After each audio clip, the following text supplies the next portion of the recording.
Oke guys, kita kembali ke Iron Man.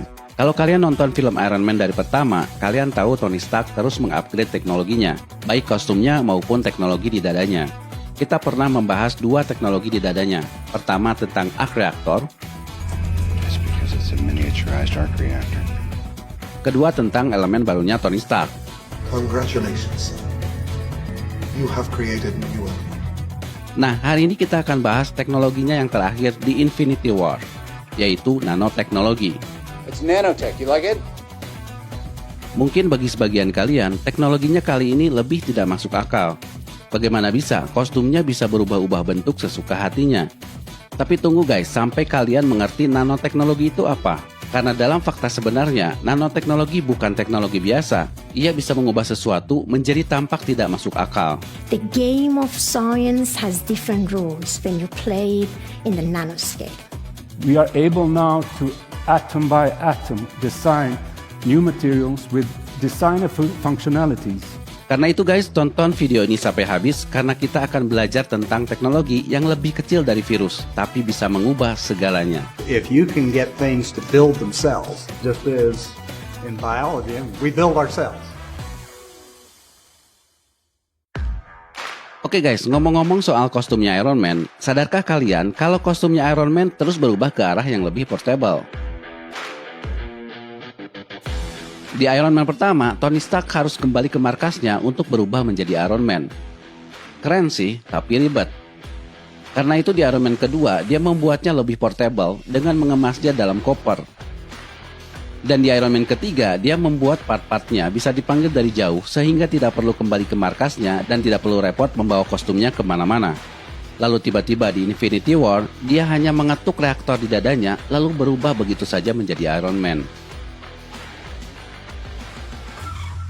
Nah guys, perubahan teknologi di kostumnya Iron Man ini bisa menggambarkan perubahan teknologi di kehidupan nyata, bahwa teknologi terus mengecil dan berubah ke arah yang semakin portable. Ini adalah ENIAC, komputer pertama yang dibangun di Perang Dunia Kedua. Besarnya satu ruangan dan pengoperasiannya sangat rumit, sangat tidak portable.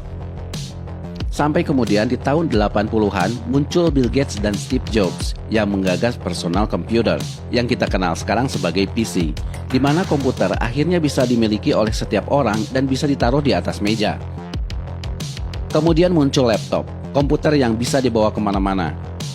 Dan hari ini komputer bisa masuk di saku kalian dalam bentuk smartphone. Mengapa itu bisa terjadi? Itu terjadi karena transistor, komponen utama dari komputer, ukurannya terus mengecil. Dari transistor jadul yang bentuknya tabung, ganti ke komponen elektronik yang lebih kecil. Dan terus mengecil sampai ditemukannya teknologi semikonduktor yang membuat transistor ukurannya bisa lebih kecil dari diameter rambut manusia. Sehingga chip dalam smartphone kalian yang ukurannya tidak lebih besar dari ibu jari bisa berisi miliaran transistor. Gordon Moore, pendiri Intel, di tahun 1965 sudah meramalkan bahwa ukuran transistor dalam prosesor akan terus mengecil 2 kalinya setiap tahun. Ramalan ini kemudian dikenal dengan hukum Moore, dan ramalannya terbukti. Hari ini ukuran transistor sudah mencapai 5 nanometer, hampir sekecil DNA manusia. DNA manusia diameternya 2 nanometer, seperti yang ada dalam chip A14 miliknya iPhone 12. We're talking about a scale so small that the dimensions of these 5 nanometer transistors are measured in atoms. This means we were able to pack 11.8 billion transistors into A14. Nah guys, inilah salah satu bentuk nanoteknologi, teknologi berukuran nanometer. Lalu, apa hubungannya dengan kostum Iron Man yang bisa berubah-ubah? Nanti kalian akan tahu. Tapi yang perlu kalian catat, nanometer bukan sembarang ukuran. 1 nanometer adalah 1 meter dibagi 1 miliar. Membandingkan 1 meter dengan 1 nanometer itu seperti membandingkan besarnya bumi dengan besarnya kelereng. Atau bayangkan saja rambut kalian, tebalnya sekitar 100.000 nanometer. Artinya untuk mendapatkan 1 nanometer, bukan rambut dibelah 7 lagi, tapi rambut dibelah 100.000 kali. Inilah ukuran di mana kita sudah menyentuh dunia atom atau molekul. Pastinya sudah tidak mungkin dilihat lagi dengan mata telanjang. Kalian harus melihatnya menggunakan transmission electron microscopy atau yang sering kita sebut mikroskop elektron. And each of these dots here is a carbon atom. So undoubtedly you can look at molecules and indeed atoms at that level. Nah, dalam skala atom atau molekul ini banyak fenomena aneh terjadi. Para ilmuwan menyebutnya efek kuantum. Ya, kita pernah menyinggung beberapa kali soal fisika kuantum. Tapi singkatnya, dalam skala nanometer, semua material memiliki sifat yang berbeda dari yang kita temui sehari-hari karena terpengaruh oleh hukum dalam fisika kuantum. This is called quantum effect. Materials reduced to nanosize can suddenly show very different properties than what they show on the macro scale. Guys, kalian tahu mengapa cicak bisa merayap di dinding? Kunang-kunang bisa bercahaya, bunglon bisa berubah-ubah warna. Itu karena mereka memiliki bagian tubuh yang unik dalam skala nanometer. Dalam ukuran ini, mereka bisa mengendalikan molekul-molekul di tubuhnya, seperti cicak, yang setiap jarinya memiliki miliaran bulu halus berukuran nanometer yang disebut spatula. Setiap bulunya ini berperilaku seperti magnet ketika bersentuhan dengan molekul dinding. Itu yang menyebabkan cicak bisa merayap di dinding. Intinya guys, dalam skala nanometer banyak hal mustahil terjadi. Bahkan manusia sendiri tidak pernah ada yang sama dari sejak Nabi Adam karena dikendalikan sifatnya oleh ukuran nano yang kita sebut DNA. DNA manusia diameternya 2 nanometer, tapi bisa menyimpan informasi tentang fisik manusia dari ujung rambut sampai ujung kaki. The human genome has 2.9 billion base pairs in it. In principle, there is a finite number of human beings, but that number is 4 to the power 2.9 billion. It's a very, very large number. So the chances of you walking down the street and meeting someone who is exactly like you isn't terribly high. Inilah yang membuat para ilmuwan terobsesi dengan dunia yang sangat kecil ini, bahwa dengan bermain di level ini, mereka bisa menciptakan sesuatu yang mungkin tidak pernah dilihat sebelumnya. We are able now to atom by atom design new materials with designer functionalities. We can manipulate their properties. We can train them and make them behave the way we want them to do.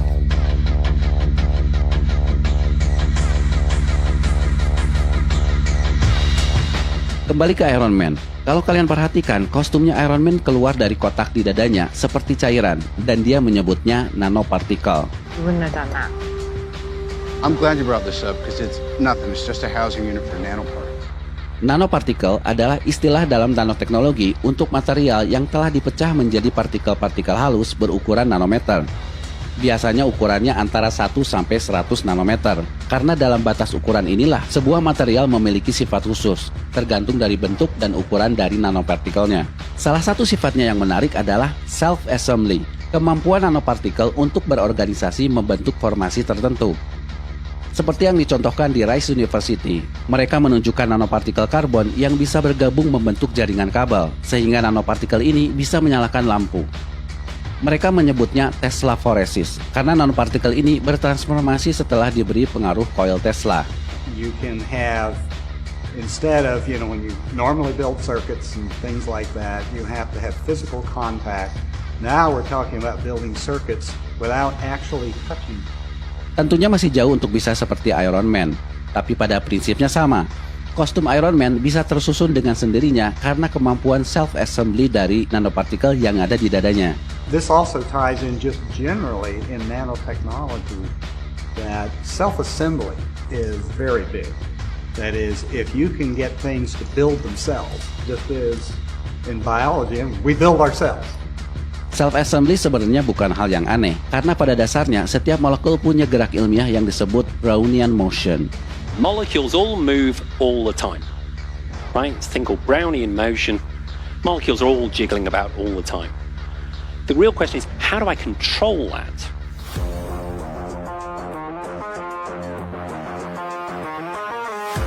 Itulah yang membuat para ilmuwan yakin bisa membuat mesin atau robot dalam skala nanometer yang disebut nanobot. Nanobot pada dasarnya adalah susunan molekul yang didesain khusus memiliki gerak tertentu. Seperti nanokar yang didesain oleh Rice University. Bentuknya memang mirip mobil, tapi pada dasarnya itu adalah susunan atom-atom hidrogen dan karbon, yang keempat sisinya memiliki bentuk seperti ban yang bisa berputar. Here, and here, and here, and here will rotate if you shine light on them. Fakta gilanya guys, ada balapan nanokar. Kebayang gak tuh? Kita masih balapan Tamiya, mereka balapan molekul, yang sudah tidak mungkin dilihat lagi oleh mata. Dan balapan ini resmi, bukan main-main, tingkatnya internasional, di mana para peneliti dari berbagai negara berkompetisi mendesain nanocar masing-masing, lalu diadu cepat layaknya Formula One. On this gold surface you see some higher parts, and these are molecules on the surface. What we're going to try to do now is to move these molecular assemblies in a certain direction, and this is what I'm going to try to do. Tentunya balapan ini nggak bisa ditonton dengan mata telanjang. Panjang treknya saja hanya 100 nanometer, 1000 kali lebih tipis dari rambut. Mereka harus melihatnya menggunakan scanning tunneling microscope, mikroskop khusus yang bisa menangkap gambar dalam skala nanometer. Ya itulah nanoteknologi guys, semua hal gila bisa terjadi.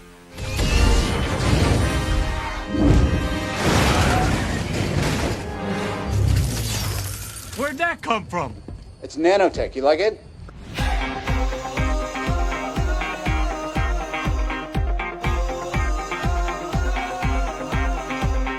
Kita cukupkan dulu sampai di sini. Di video berikutnya, kita akan membahas hal yang juga tak kalah menarik, yaitu vibranium, bahan terkuat di bumi versi Marvel dalam cerita Black Panther. Karena dalam kajian nanoteknologi, ada satu bahan yang terkenal di kalangan ilmuwan, yang sifatnya mirip dengan vibranium, bahan tertipis di dunia tapi 200 kali lebih kuat dari baja, dan bisa menghantarkan listrik lebih kuat dari tembaga. This is a material which theorists like I have said this is impossible. It's stronger than diamond. It's the strongest material ever measured. Oke guys, tunggu di episode berikutnya.